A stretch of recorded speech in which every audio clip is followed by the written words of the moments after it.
Je pense et je crois que c'est assez clair que le Seigneur Jésus avait dans son cœur une forme d'impatience et aspirait à la gloire qu'il avait possédée autrefois. C'est sur cet aspect que Jean met l'accent dans le 17e chapitre de son évangile.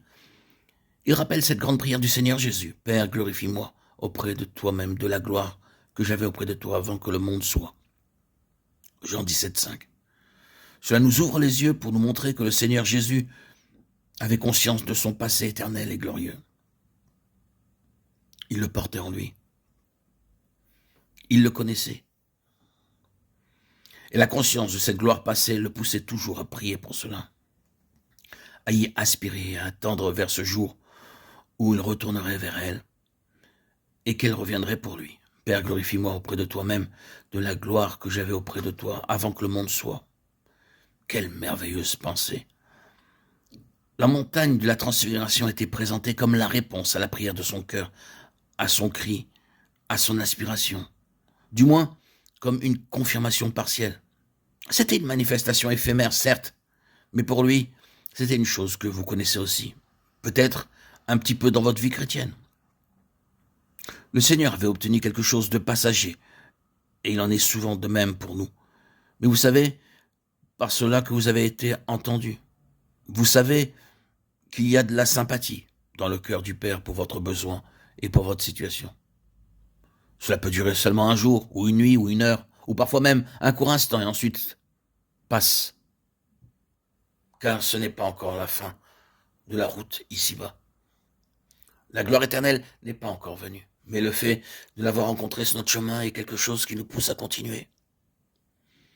Nous savons que le Seigneur a entendu, nous savons que le Seigneur tient compte de cette aspiration, de ce cri intérieur, et nous donne un témoignage de sa sympathie.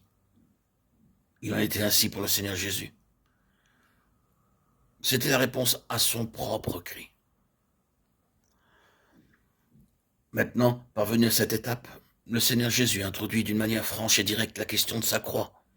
S'il avait parfois fait allusion avant cela, les apôtres et leurs représentants, Pierre, l'avaient complètement occulté. Mais maintenant, à cette occasion, le Seigneur Jésus en parle de manière évidente et délibérément. Pierre s'était posé en porte-parole alors qu'il contestait et avait déclaré « Cela n'aura pas lieu ». Cependant, en cette occasion, la croix est présentée. La transfiguration devait être le moyen d'introduire la pleine pensée de la croix pour ces hommes. Ils réalisèrent que la croix n'était pas, comme ils le pensaient alors, la fin de tout, la honte et l'échec, la réprobation et le déshonneur, conduisant au désespoir. Plus tard, lorsqu'ils saisirent que la croix était plutôt le contraire de toutes ces choses, alors la transfiguration prit une nouvelle dimension, et ils le virent comme Pierre a pu le déclarer dans sa lettre. 1 Pierre 1, 10, 11. Les disciples aspiraient à la gloire, mais sans vouloir passer par les souffrances. La croix était quelque chose qu'ils ne comprenaient ni n'acceptaient pas. La gloire, oui, mais la souffrance, non. Après cela, Pierre l'a compris de la bonne manière. Les souffrances de Christ et la gloire dont elles seraient suivies. Les prophètes qui ont prophétisé touchant la grâce qui vous était réservée ont fait de ce salut l'objet de leur recherche et de leur investigation. Ils voulaient sonder l'époque et les circonstances marquées par l'Esprit de Christ qui était en eux et qui attestait d'avance des souffrances de Christ et la gloire dont elles seraient suivies. 1 Pierre 1, 10, 11.